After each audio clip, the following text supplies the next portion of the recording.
Gap up के बाद।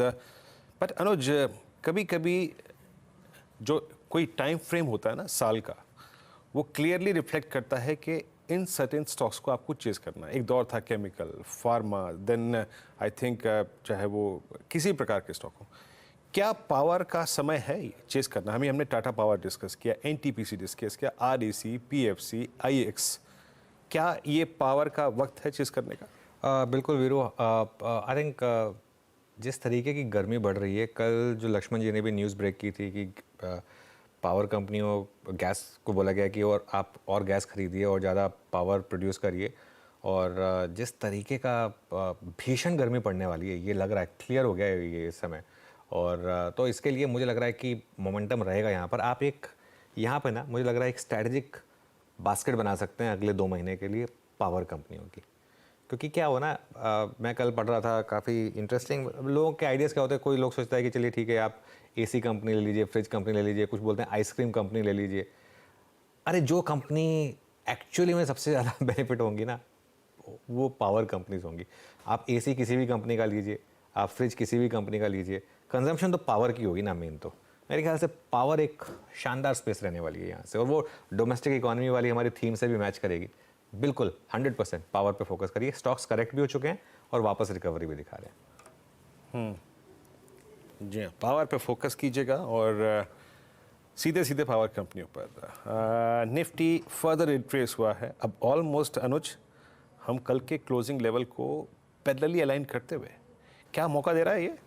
नहीं, मैं फिर बोल रहा हूँ, जल्दबाजी नहीं करनी है। जहाँ पर करेक्शन खत्म होगी वहीं पर बाय करना है, जल्दबाजी नहीं करनी है बिल्कुल।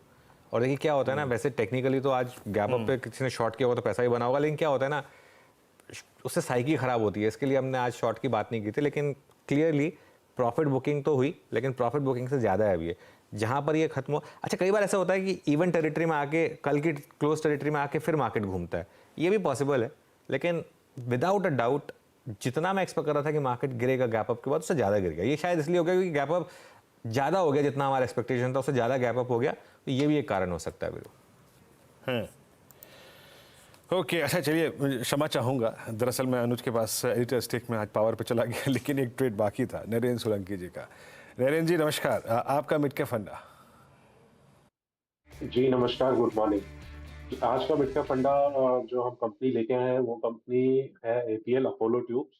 और कंपनी जो है वो steel pipes and tubes manufacture करती है, लेकिन एक normal steel and tubes manufacture नहीं करती है। कंपनी के जो प्रोडक्ट्स हैं वो काफी तेजी से वैल्यू एडेड की तरफ अप्रोच कर रहे हैं, जिससे कंपनी का जो मार्जिन प्रोफाइल है वो बहुत ही बेहतरीन है। और कंपनी के अगर कैपेसिटी एक्सपेंशन प्लान्स की बात करें तो हाल ही में कंपनी का नया रायपुर प्लांट चालू हुआ है, जो कि ग्रेजुअली रैंप अप कर रहा है, जिसका हम रैंप अप इस साल देख सकते हैं। और FY 25 से लेके आने वाले सालों में कंपनी अपनी कैपेसिटी ऑलमोस्ट डबल करेगी। और अगर सिर्फ ये रायपुर प्लांट की बात करें तो जो कंपनी की एग्जिस्टिंग टॉप लाइन है उसका 25% अपने फुल पोटेंशियल पे ऐड कर सकता है, और फर्दर स्कोप भी है कंपनी का इसमें कैपेसिटी एक्सपेंशन करने का। तो ग्रोथ प्रोस्पेक्ट्स काफी अच्छे दिख रहे हैं, और वैल्यू एडेड प्रोडक्ट्स जिस हिसाब से कंपनी नए ऐड करते जा रही है उससे जो मार्जिन प्रोफाइल है वो भी काफी बेहतरीन रहने वाला है कंपनी का। और कंपनी की बैलेंस शीट भी देखें तो रिटर्न रेशियोज भी काफी बेहतरीन है कंपनी के। तो इस पे हम 1800 का टारगेट लेके इन्वेस्टमेंट करके चल सकते हैं।